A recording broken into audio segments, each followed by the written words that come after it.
Boa tarde a todos, tudo bem? Como vão?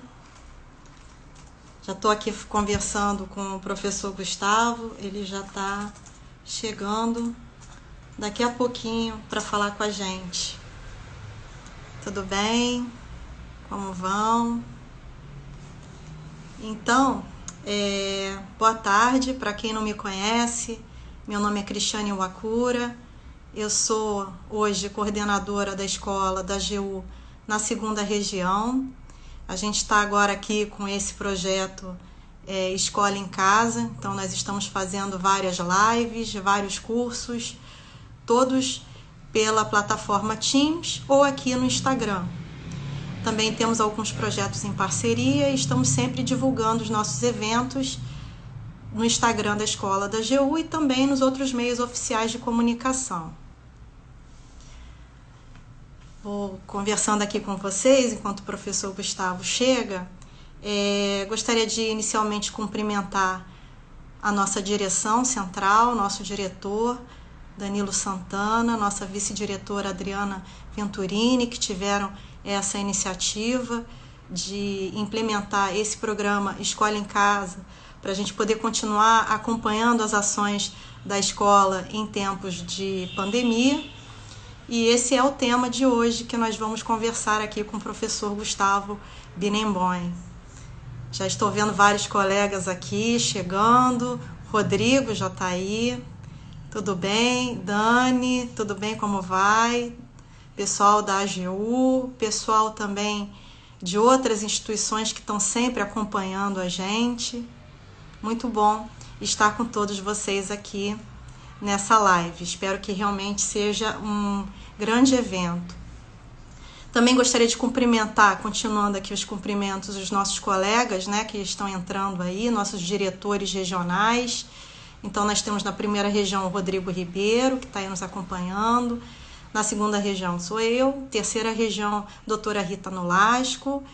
Na 4ª região, Eugênio Batesini. E na 5ª região, Marco Aurélio Peixoto. Também agradeço muito a eles. Estamos desenvolvendo vários projetos em conjunto muito interessantes, né, na área de capacitação.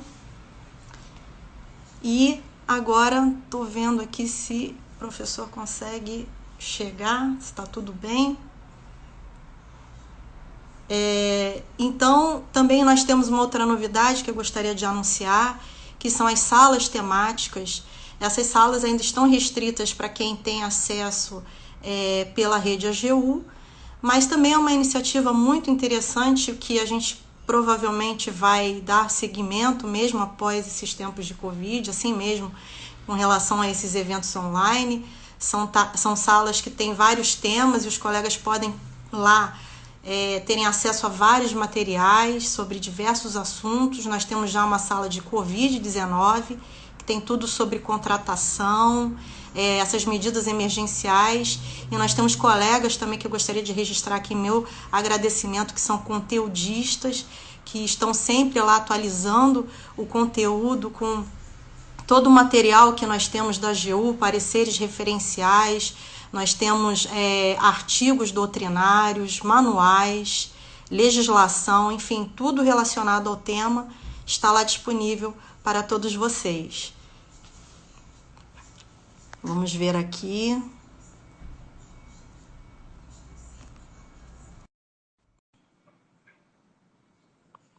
Acho que o professor já chegou na sala.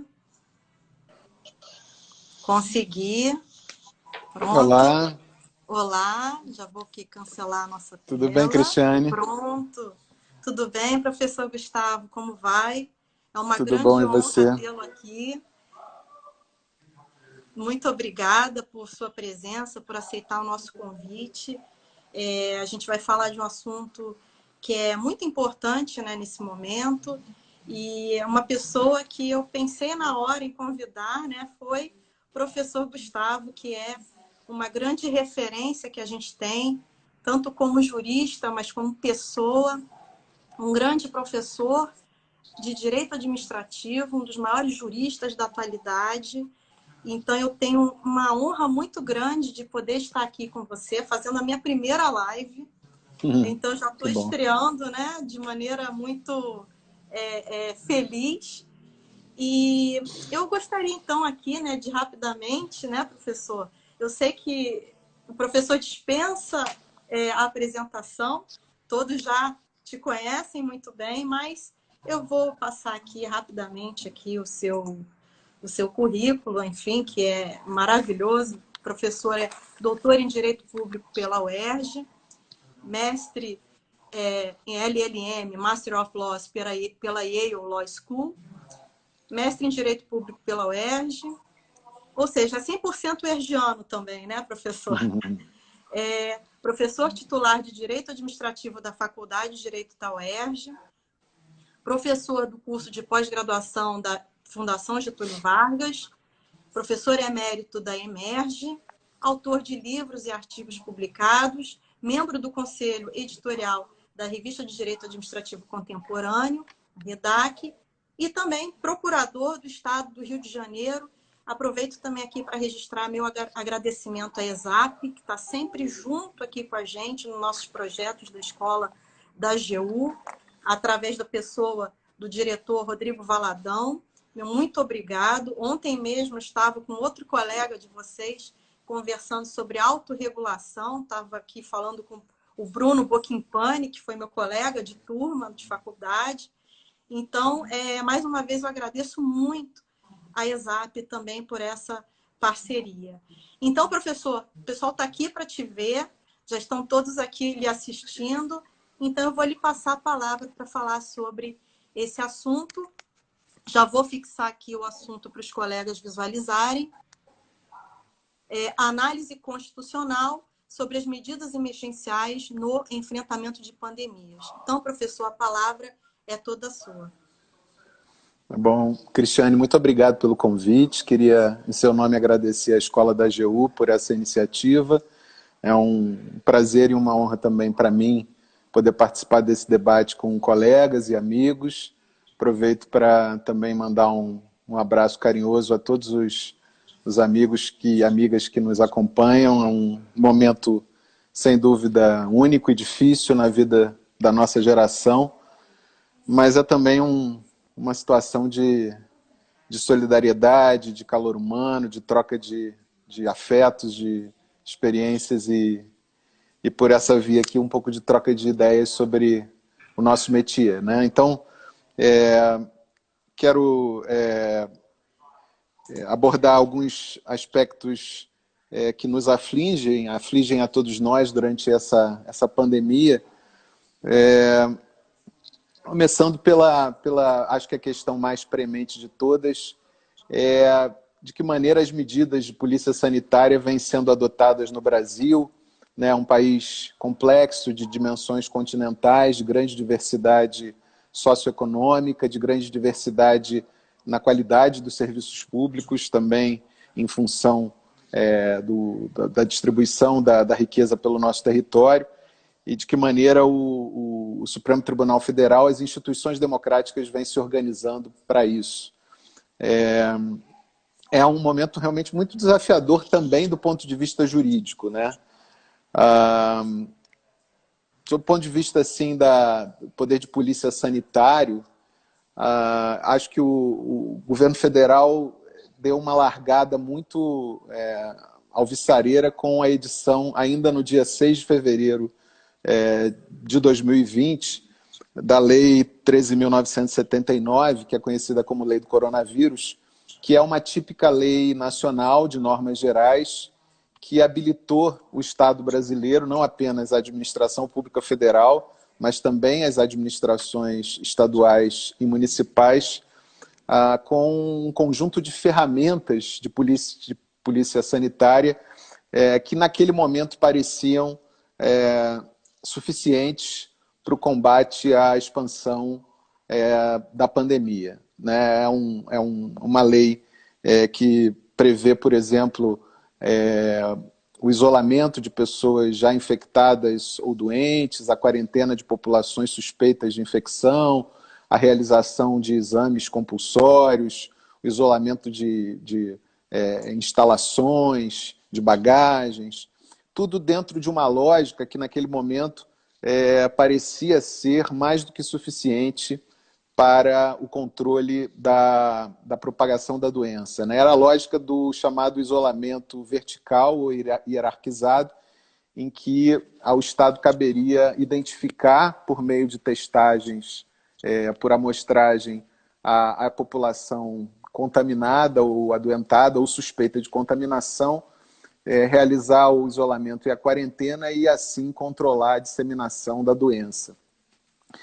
É um momento inicial em que há uma concertação muito rápida, até para padrões brasileiros, uma aprovação muito célere de uma lei que foi elaborada no âmbito do Ministério da Saúde, que contou com uma colaboração muito expressiva da Câmara e do Senado, e foi uma lei que teve essa compreensão da dinâmica interfederativa do problema, né? Não é uma lei que tivesse a pretensão de concentrar na União Federal, no Ministério da Saúde, em outros ministérios que surgiram em colaboração com o Ministério da Saúde, sobretudo o Ministério da Justiça, o Ministério da Infraestrutura, todos os poderes necessários para deter a propagação do vírus. Ao contrário, a lei fala na atribuição de competências tanto às autoridades sanitárias estaduais como municipais, numa conjugação de esforços que é típica do federalismo de cooperação para combater o problema. O que acontece, no entanto, é que com o avanço da pandemia, o governo federal acaba adotando no Brasil uma postura de maior prudência, ficando numa coordenação mais técnica e logística dos trabalhos no âmbito do SUS, e os estados e os municípios tomam uma certa dianteira nessa questão, né? Acaba que no Brasil acaba se assistindo a um certo renascimento da relevância da federação nesse momento tão delicado, que é o de perceber-se a necessidade de medidas mais duras, mais drásticas, sem que no governo federal se sinalizasse a possibilidade da decretação quer de um estado de defesa, quer de um estado de sítio, que naquele momento, né, ainda em fevereiro e março, pareciam medidas muito exageradas. Então, se passou a ter uma discussão sobre a quem caberiam as competências primordiais para a adoção dessas medidas de polícia sanitária, né? Alguns governadores e alguns prefeitos começaram a adotar medidas do chamado isolamento horizontal, né, criando restrições ao funcionamento das escolas públicas e privadas, do comércio, dos serviços, e criando também algumas restrições agora à livre circulação de pessoas em alguns municípios que não fossem residentes. E o governo federal, pela liderança do presidente da República, adotou uma postura de certa confrontação com isso, preocupado com a dinâmica do funcionamento da economia, né? Com o avanço do problema, o governo federal acabou promovendo modificações na Lei 13.979 por meio de medidas provisórias sucessivas, 926 e 927, e a lei previa também por decreto regulamentar, a edição de uma lista de atividades essenciais que englobaria tanto serviços públicos que não poderiam ser paralisados durante a pandemia, como atividades econômicas essenciais que também não poderiam ser objeto de paralisação. Nesse contexto, começou a surgir um certo caos normativo, em que havia uma desorientação sobre quem exerceria a liderança sobre o combate à pandemia. E aí surgiram no Supremo Tribunal Federal duas ações muito importantes que provocaram o Supremo a exercer o seu papel de árbitro da federação, evidentemente que à luz da Constituição da República, né? A ADIM 6341, né, ajuizada pelo PDT, o Partido Democrático Trabalhista, e a DPF número 672, ajuizada pelo Conselho Federal da OAB. Ambas tinham como objeto fundamental as disposições da Lei 13.979, de 2020, modificadas pelas sucessivas medidas provisórias, e um pedido de interpretação conforme que teria por objetivo delimitar melhor as competências que caberiam à União e aos entes subnacionais, que, eu repito, na própria Lei 13.979 tinham uma participação, um papel relevante, mas que, diante das divergências políticas que são naturais num país com essas dimensões continentais e com tamanha diversidade socioeconômica como o Brasil, são naturais entre as lideranças políticas. Então, o Supremo pôs-se a analisar a questão da partilha de competências na federação no que se refere ao poder de polícia sanitária, né? Um dos primeiros problemas que precisava ser analisado é que essa legislação e a normatividade que surgiu no âmbito de estados e municípios, Cristiane, é um conjunto de normativas transversal, de natureza interdisciplinar, né? Trata de funcionamento de comércio, de serviços, de educação, por pegar o funcionamento das escolas, trata de medidas de política sanitária propriamente ditas, outras de normas até de licitações e contratos administrativos, permitindo dispensas para contratação direta de caráter emergencial, dentre outras coisas. Então, o Supremo precisava dar um norte sobre qual era o eixo central da matéria versada nesses diplomas legislativos, né? E me parece que o Supremo agiu bem ao determinar que, olha, a questão central, a matéria, o móvel fundamental dessas normas, tanto da legislação federal como das leis e decretos estaduais e municipais, é uma questão de saúde pública, né? Todas as outras matérias que surgem são acessórias, né? O objetivo fundamental é a proteção e a preservação da vida e da saúde da população. Então, se é assim, essas normas se enquadram num eixo de competências constitucionais que tratam do chamado federalismo de cooperação, né? Nós sabemos que o Brasil, desde a primeira Constituição Republicana, tem uma forte influência do constitucionalismo norte-americano, né? E desde então, em parte, adota o modelo da federação dual norte-americana, que reserva competências para a União e para os municípios e dá aos estados o exercício de uma competência remanescente. Nos artigos 21 e 22, as competências exclusivas da União e as administrativas exclusivas, e no 22, as legislativas privativas da União. No artigo 31, as competências que são só dos municípios para legislar sobre assuntos locais. E no 25, parágrafo 1º, a famosa cláusula das competências remanescentes dos estados. Mas no que se refere a algumas matérias, a influência do Constituinte brasileiro foi germânica, foi do constitucionalismo tedesco. E isso está muito presente na matéria de saúde pública. No artigo 23, inciso 2, nós encontramos competências administrativas comuns à União, aos estados, aos municípios e ao Distrito Federal para adotar medidas de proteção à saúde pública. E nas competências legislativas concorrentes do 24, inciso 12, criar normas de proteção à saúde pública, que são competências da União, dos Estados e do Distrito Federal, e, por extensão, no 30, inciso 2, essas legislações federal e estaduais podem ser suplementadas pelos municípios. Então, o Supremo definiu isso muito bem na ADIM 6341, dizendo o seguinte: olha, como se trata a lei, na lei de 13.979 de 2020 e suas alterações promovidas por medidas provisórias, de matéria eminentemente de saúde pública, aplicam-se a ela os parágrafos do artigo 24 da Constituição, que são as regras constitucionais que buscam dar harmonia sistêmica ao exercício conjugado de competências tanto administrativas comuns como legislativas concorrentes.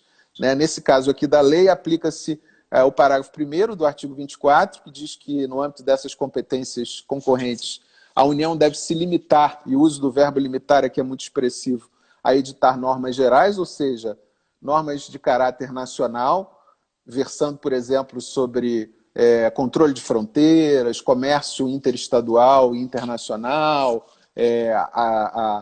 o acesso ou não de passageiros, todos os serviços públicos de natureza interestadual e internacional competem à União.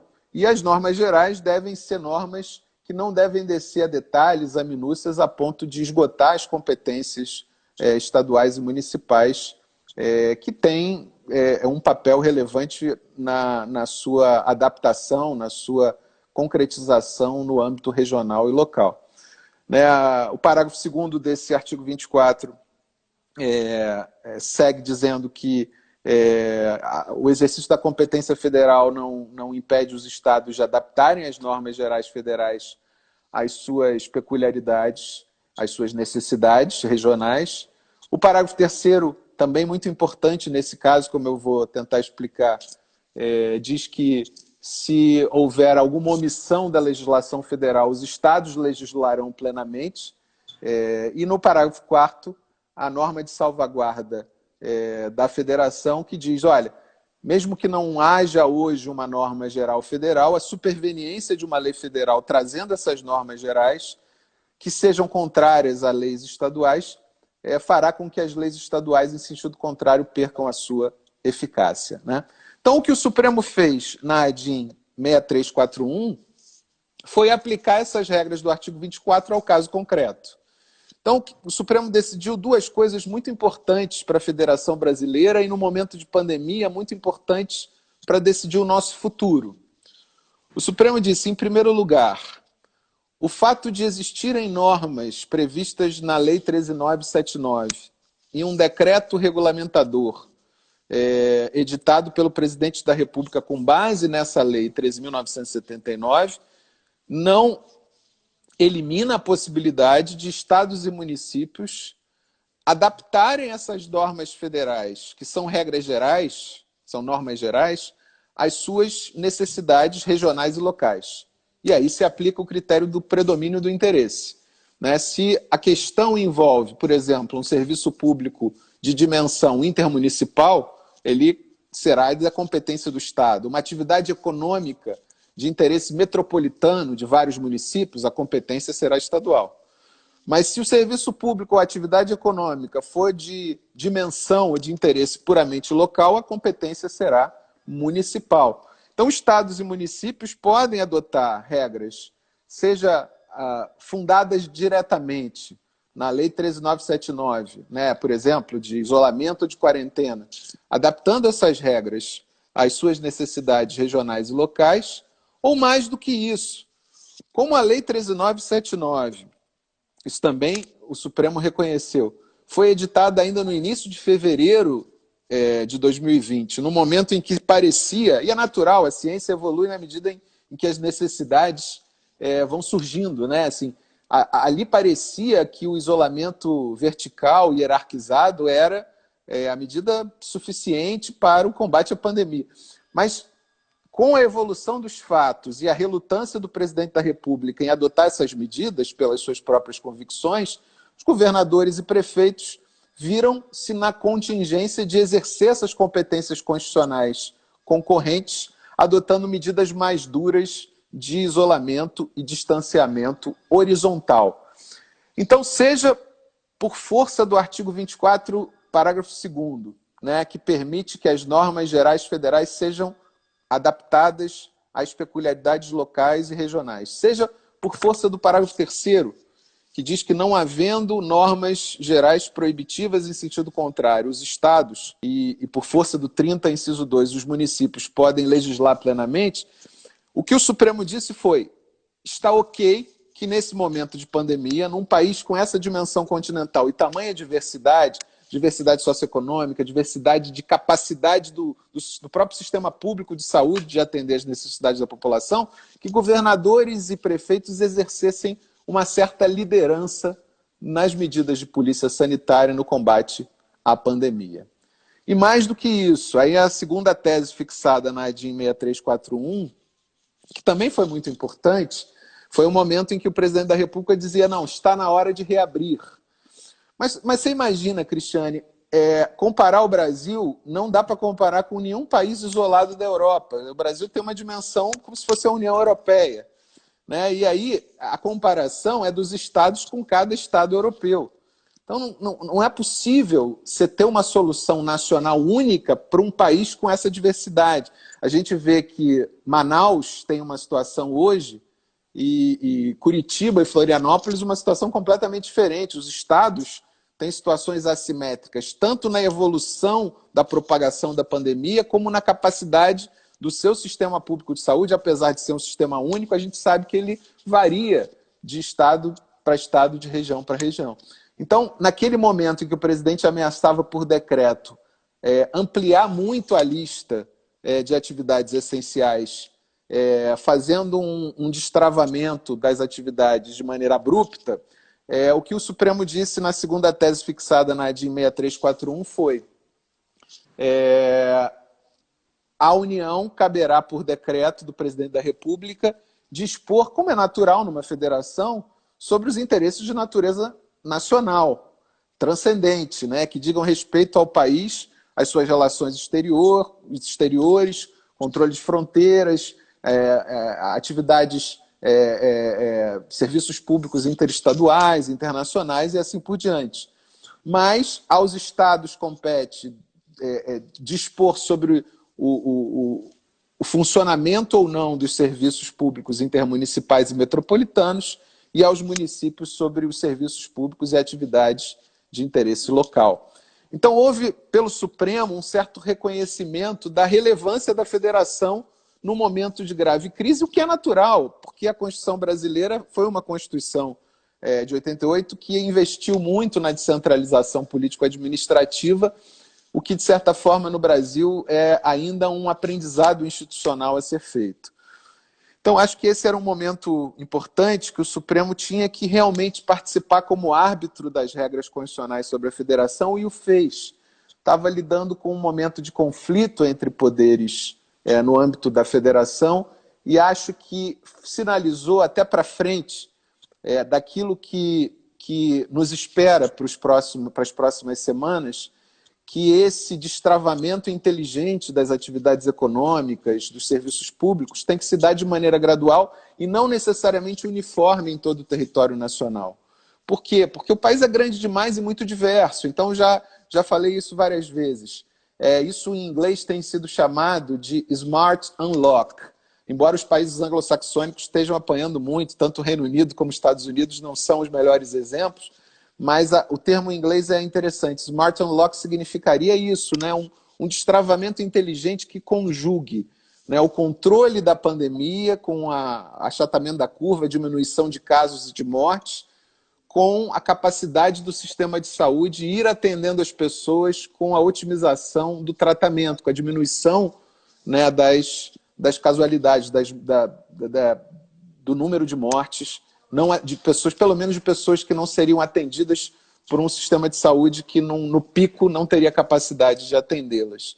E acho que essa é a regra de ouro que tem que ser adotada no Brasil para daqui para frente, e acho que o Supremo deu a senha para que a federação funcione nesse sentido. Na DPF 672, Cristiane, que eu mencionei, ainda em decisão monocrática do ministro Alexandre de Moraes, aí a decisão monocrática do ministro Alexandre é um pouquinho mais, vamos dizer assim, ousada, no sentido do ativismo judicial. Porque ela foi, em linhas gerais, no mesmo sentido do plenário, do que o plenário decidiu na ADIM 6341, mas o ministro Alexandre de Moraes disse mais. Ele disse assim, além dos estados e municípios poderem legislar plenamente, adaptando as normas da 13979 às necessidades locais, a situação, a marcha do progresso da pandemia em cada estado, em cada município, vis-à-vis da capacidade do sistema de saúde de cada região, de cada localidade dar conta da doença, etc. O ministro Alexandre de Moraes disse mais, disse, não, independentemente da superveniência de qualquer ato normativo federal em sentido contrário. Bom, a perplexidade que essa parte final da decisão do ministro Alexandre de Moraes gera tem em conta o que se prevê no artigo 24, parágrafo 4º da Constituição, que eu já mencionei, né? A Constituição claramente deseja que haja um federalismo de cooperação pautado numa harmônica conjugação de esforços e que haja uma liderança natural da União por meio da edição de uma lei federal de normas gerais. Se houver uma nova lei federal de normas gerais num novo contexto e as leis estaduais estiverem em desacordo com essa nova lei nacional, o parágrafo 4º do artigo 24 é muito claro em dizer que prevalece a lei federal, a não ser que a lei federal invada competências municipais, né? Que não é o caso.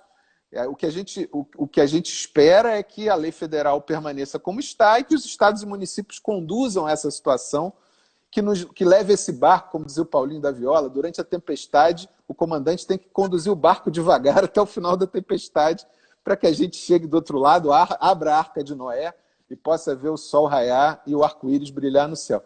Mas o que o ministro Alexandre de Moraes, a meu ver, quis dizer é que, independentemente da edição de atos normativos infralegais, ou seja, decretos presidenciais, prevalece a Lei 13.979 até que outra lei federal seja editada em seu lugar. É uma lei temporária, excepcional para o período de pandemia, que estabelece um regime excepcional para medidas de polícia sanitária. Então, acho que é natural que seja assim, acho que é assim que deve ser interpretada a decisão monocrática do ministro Alexandre de Moraes. Há algumas questões, Cristiane, que surgiram na gestão da crise, ainda no âmbito do ponto de vista constitucional, ainda no âmbito da pandemia, sobre até onde os estados e municípios poderiam ir. Né? Você deve estar lembrada que alguns municípios começaram a colocar barreiras, como se fossem fortificações para impedir o acesso de não moradores, de não residentes e coisa e tal. Né? Eu acho, e aí acho que o Supremo também foi bem, dizendo, olha, há diversas dessas medidas municipais meio translocadas que foram combatidas pelos tribunais de justiça estaduais. Em alguns casos, até nos tribunais regionais federais, a Advocacia Geral da União cuidou de demonstrar que elas, às vezes bem intencionadas, criavam mais problemas do que soluções. Né? Assim, por exemplo, o município ou o Estado, isso até como procurador do Estado alertei, né? Sou procurador do Estado do Rio de Janeiro há 24 anos, a gente vai adquirindo algumas prerrogativas de dizer o que a gente pensa. Não é possível o governador querer, até movido pelas melhores intenções, querer legislar ou, por decreto, normatizar o funcionamento de aeroportos, do tráfego internacional de cargas ou de passageiros. Isso é matéria típica da União Federal. A prevalência do interesse é o interesse nacional. Rodovias federais, por exemplo, né? Isso... não, mas se o governo federal for omisso, né? Aí é outro problema, aí é uma discussão sobre a validade ou não da omissão, a ilegalidade da omissão, né? Então, cada um no seu quadrado. E acho que o critério do predomínio do interesse é o que deve prevalecer. O que me parece que é possível em termos de lockdown? Você me pediu antes para a gente tentar abordar a situação, por exemplo, do Maranhão, em que não houve um decreto de lockdown, que é algo além do isolamento e do distanciamento social horizontal. Né? É uma ordem de permanência em casa que foi por ordem judicial. Eu não acho que essa ordem judicial fosse válida a priori. Assim, porque eu penso assim, porque me parece que essa ordem deve partir das autoridades administrativas. Acho que a ordem judicial deve ter se baseado, eu não li a decisão, só pode ter se baseado naquilo que considerou ser uma omissão administrativa, e aí houve uma espécie de alargamento de competência. O magistrado deve ter se sentido autorizado a dizer, olha, aqui não havendo uma omissão evidente num quadro caótico de saúde pública, na adoção do lockdown. E me parece que foi o caso que o próprio governador e o prefeito de São Luís, o governador do Maranhão e o prefeito de São Luís, decidiram não recorrer da decisão e adotaram a decisão como... Eu também acho, Rita, que há um ativismo judicial exacerbado. Mas as autoridades administrativas não recorreram, reconhecendo que havia ali uma omissão. Então, acho que, primeiro, não cabe ao judiciário se imiscuir nessa decisão, que é eminentemente técnica. A Lei 13.979 tem uma regra muito interessante, que é a regra da razão. Vou chamar ela de regra da razão, que é um termo que vem lá do direito econômico, mas aqui é a regra da razão científica. Diz a lei, Cristiane, no parágrafo 1º do artigo 3º, que toda decisão do combate à pandemia deve ser baseada no estado da arte da ciência e na análise técnica das informações disponíveis pelas autoridades sanitárias. Então, decisões populistas, voluntaristas, meramente solipsistas que saiam da cabeça de alguém são ilegais. Ela tem que ter uma fundamentação. É claro que ninguém imagina que a ciência, nem muito menos as ciências biológicas, sejam ciências exatas, mas há consensos científicos mínimos que são os passos através dos quais se move a humanidade, né? E esses passos que nos dão o mínimo de segurança para um combate a uma pandemia tão grave, um vírus tão agressivo como esse que acomete a humanidade nos dias de hoje. Então, assim, primeiro, me parece, do ponto de vista de política sanitária, que é possível, sim, que governadores e prefeitos adotem medidas de restrição à liberdade de ir e vir mais severas do que o isolamento e o distanciamento social atualmente em vigor. Acho, sim, que o direito administrativo sancionador dispõe de mecanismos que podem sancionar essas situações, porque me parece que o acesso ao espaço público é algo regulável pelos administradores públicos estaduais e municipais, e em defesa da saúde pública. Não se trata de medida paternalista, porque eu não estou decidindo sobre a saúde individual de ninguém, mas ao restringir o direito de vir de uma pessoa, estou protegendo não só essa pessoa, mas todos os outros, né? Com base em lei estadual ou municipal, sim, Reinaldo, acho que com base em leis estaduais e municipais. E acho que o direito administrativo sancionador pode funcionar aí como um instrumento, não com a privação da liberdade, evidentemente, porque acho que isso seria, obviamente, matéria privativa federal, porque de direito penal, mas com regras como foram adotadas na França, na Espanha, com multas pecuniárias e a condução coercitiva da pessoa até a sua casa. Acho que sim, se a gente chegasse, espero que não chegue, mas se precisar chegar, as autoridades administrativas devem autuar essas pessoas por pagamento de multa pecuniária e conduzir a pessoa até a sua casa. Não acho que exista fundamento hoje, não acho que exista fundamento hoje para nem decretação de um estado de defesa, nem decretação de um estado de sítio. Acho que os estados e municípios têm esses instrumentos na mão, e eu acho que seria uma medida até temerária no governo federal hoje em dia, porque é uma medida muito mais ligada a liberdades cívicas, e a questão aqui é de saúde pública, a gente precisa de informação. E aqui já me encaminho para outra decisão do Supremo que me pareceu acertada. Eu também tenho certeza, né, que a suspensão temporária por medida provisória de algumas normas da Lei de Acesso à Informação tinha por objetivo não criar dificuldades para o funcionamento da administração federal. Mas acho que o Supremo agiu muito bem ao dizer que, olha, num momento, sobretudo de pandemia, o que a gente precisa é transparência. A administração pública é a administração do interesse público em público, da coisa pública em público. E a sociedade precisa ter conhecimento do que se passa, porque nesses momentos é que acontecem, né, os maiores desvios.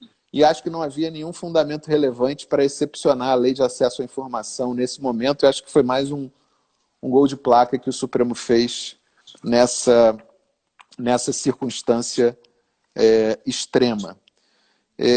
Existe também uma discussão em curso, Cristiane, você vai me interrompendo se a gente for avançando muito no tempo. Eu sei que a gente tem um tempo de live. Não, e se você quiser fazer alguma pergunta, a gente vai... Tem uma pergunta, claro, de Por favor, um colega que está participando aqui, Ele fala o seguinte: a lei do SUS 8.080 de 90 diz que cabe aos estados coordenar e ao município executar as medidas de combater a pandemia. Como fica se o estado mandar fechar e o município mandar abrir o comércio? Então, eu acho que o comércio local é de competência municipal, sem dúvida nenhuma, né? Assim, o comércio básico é de competência municipal, cabendo aos estados apenas os serviços e aquelas atividades que transcendam ao único município, né? Atividades, sem dúvida nenhuma, serviços intermunicipais, né? De transporte intermunicipal e trens intermunicipais e tal, e ônibus e tal, e atividades econômicas de interesse transcendente a um único município, né? Isso demandaria um certo mapeamento, mas eu diria que basicamente a competência é a municipal e aos estados aquilo que transcenda ao território da municipalidade no âmbito metropolitano ou intermunicipal mesmo, o que acontece muitas vezes, né? Porque há atividades que têm essa natureza, né? Intermunicipal. Eu caminharia, então, Cris, se você me permitir, para discutir ainda alguns outros assuntos que dizem respeito a direitos fundamentais. Sobre, por exemplo, o uso de informações telemáticas ou ondas de calor de populações, como o governo de São Paulo tem se utilizado para controle do nível de isolamento social, do cumprimento das regras e tal, né? Isso também é uma coisa que me preocupa muito. Houve um artigo muito badalado nas redes sociais do filósofo Yuval Harari, esse que escreveu o famoso livro Homo Sapiens, dizendo que na China, em alguns outros países, né, em alguns outros países, o tal passaporte de imunidade faria a gente caminhar para um estado totalitário e tal.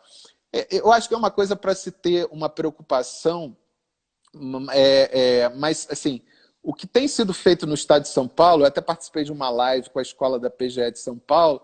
O que tem sido feito no estado de São Paulo é o uso de informações usando ondas de calor e de informações macro anônimas para verificação da concentração de iPhones, desses celulares, sem a identificação dos usuários, né? Porque senão, você imagina, né?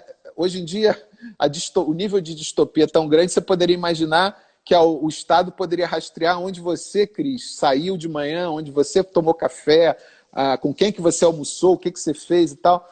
Isso daí, obviamente, que é uma situação extrema que seria inconstitucional, a meu ver. Mas não é disso que se trata, né? Me parece que é o uso de informações anônimas, não individualizadas, para um controle macro da movimentação da população, o que me parece perfeitamente possível, né?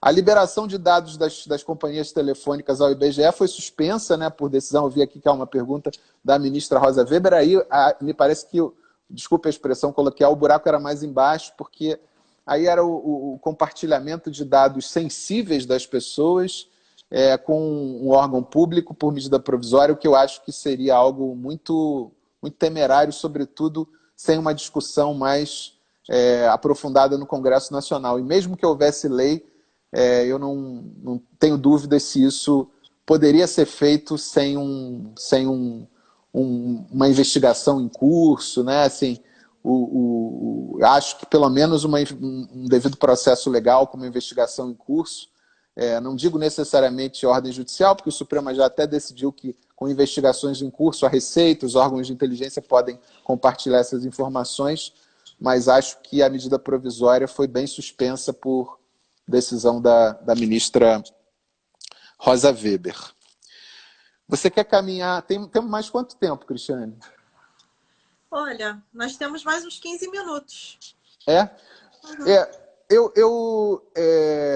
Eu posso mexer num vespeiro? Eu sei que muita gente é contra, mas já bati bastante aí em todos os governos, então ninguém pode me criticar que eu só dei algumas opiniões, mas eu gostaria de falar um pouco sobre a medida provisória 936 dos acordos individuais de trabalho, porque acho que é um caminho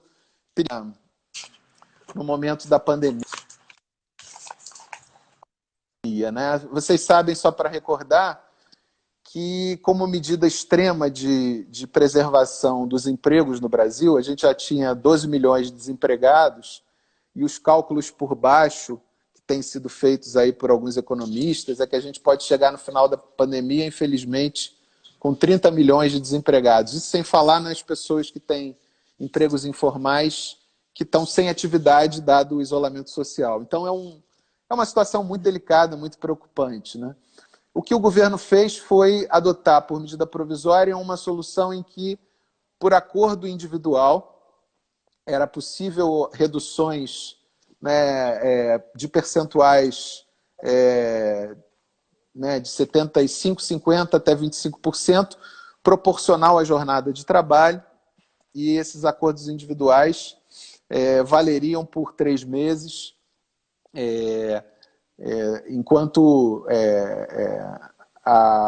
enquanto isso, o governo federal faria um programa de assistência emergencial aos trabalhadores que tivessem nessa situação de redução temporária do seu salário. Com a preservação, no entanto, do valor da hora trabalhada.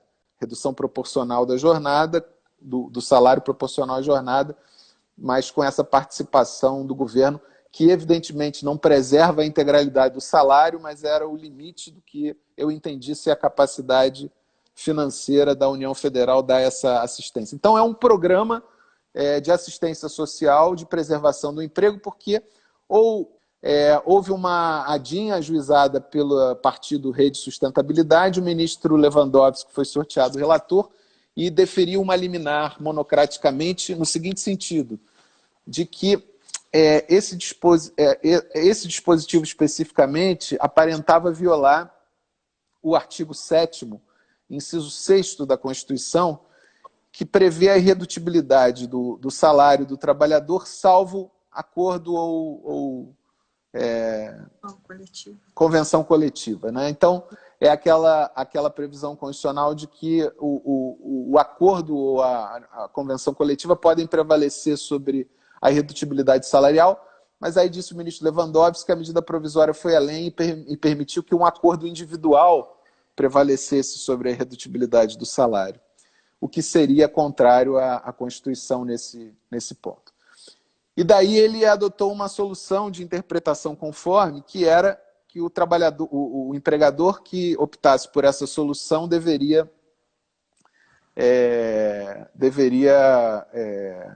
notificar o sindicato e, obrigatoriamente, o sindicato deveria participar dessa negociação. Ora, a matéria foi submetida ao plenário do Supremo Tribunal Federal.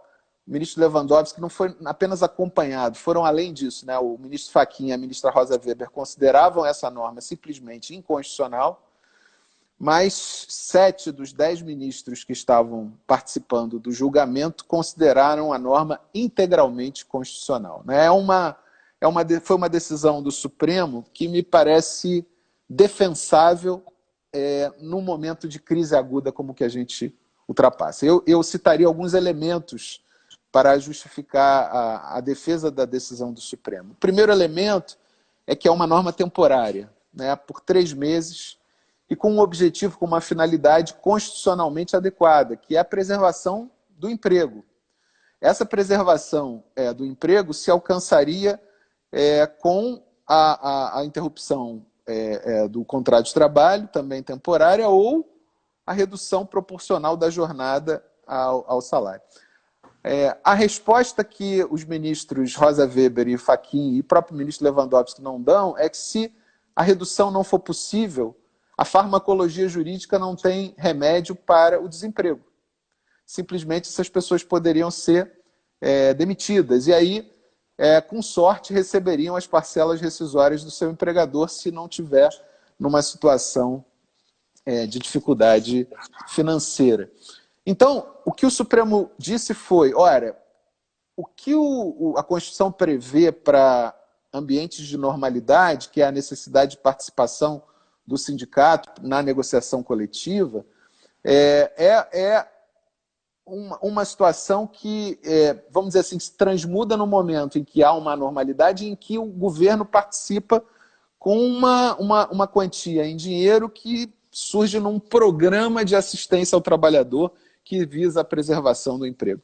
Então, o que se fez ali foi, num juízo de ponderação entre empurrar, né, 30 milhões de brasileiros ao desemprego por uma decisão que não permitisse que a medida provisória funcionasse, né, e já havia assim, muitos acordos individuais sendo celebrados nessa linha da redução proporcional da jornada e do salário.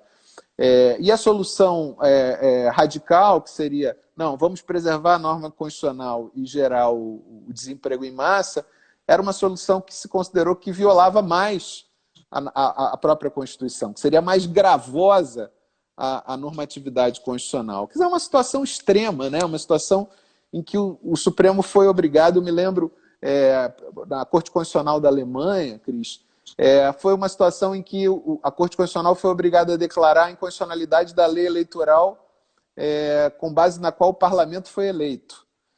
Se eles considerassem que a lei era inconstitucional e o parlamento eleito com base nessa lei eleitoral também eleito inconstitucionalmente, não se teria uma nova lei, porque o parlamento teria sido todo ilegítimo, nem um parlamento eleito para fazer uma nova lei. Então, eles tiveram que dar uma solução na Alemanha. E a solução foi dizer, olha, vamos pedir a esse parlamento que elabore uma nova lei, edite uma nova lei, de acordo com a lei fundamental de Bonn. E essa nova lei será constitucional e, com base nela, será eleito um novo parlamento no futuro. Nenhuma Constituição pode ser interpretada como um pacto suicida. As Constituições são instrumentos de governo, de governabilidade, e há normas constitucionais que, em situações extremas, exatamente são derrotáveis, são superáveis.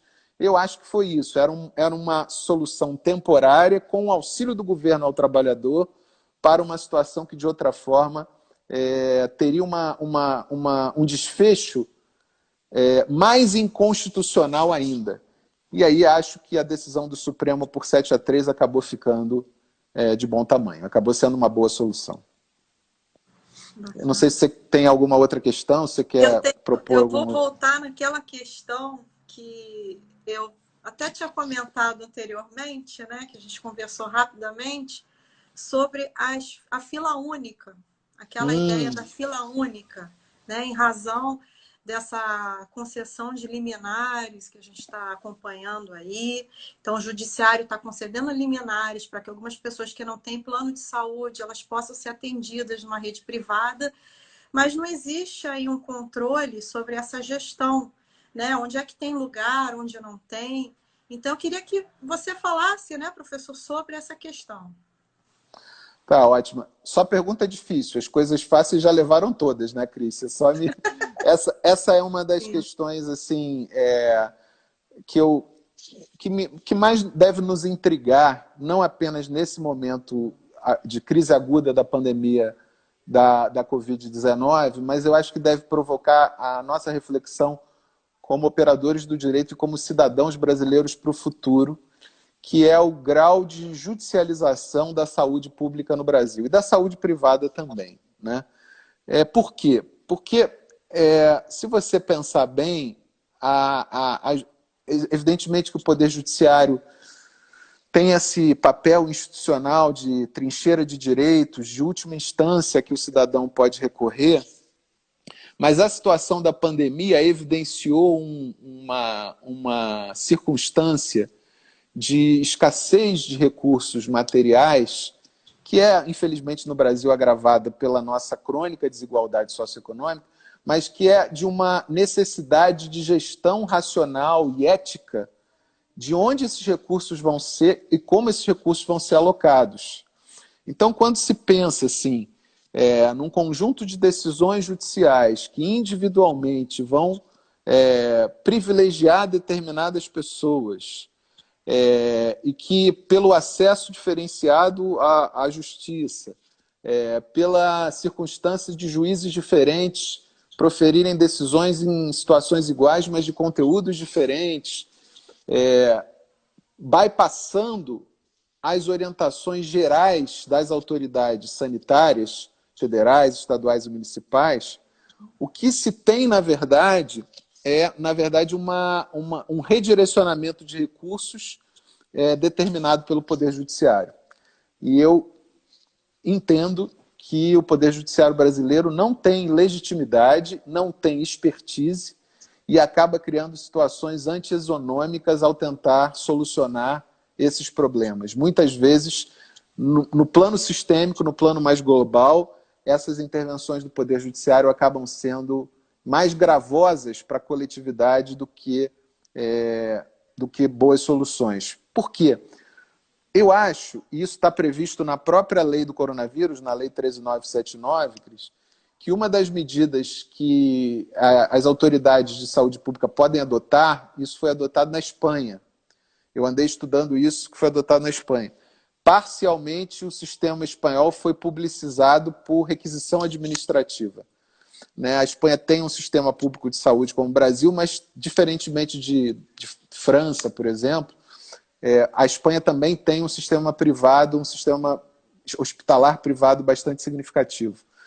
E aí o que as autoridades sanitárias espanholas determinaram foi um percentual de leitos e unidades privadas que foram requisitadas para serem colocados à disposição da fila dos pacientes do sistema público de saúde. Isso é uma coisa, né, dentro de um planejamento global que atenda a todos os pacientes do SUS igualmente. Outra coisa é você, na escala microprocessual intersubjetiva, permitir que pessoas individualmente vão ao judiciário e aí, como eu não tenho acesso ao SUS, eu vou para o sistema privado de saúde. Isso desorganiza completamente o sistema público e privado de saúde, sem que haja nenhum controle, e aí o resultado disso vai ser caótico. Então, assim, o que eu defendo é que, com base na Lei 13.979, quando se atingiu o pico, né, em alguns estados isso já aconteceu, da ocupação da rede pública de saúde, que é possível que as autoridades sanitárias, administrativo-sanitárias, decretem requisição de hospitais privados, de leitos, de unidades de terapia intensiva, e que isso seja, obviamente, sujeito à indenização a posteriori, como está previsto na lei, né? A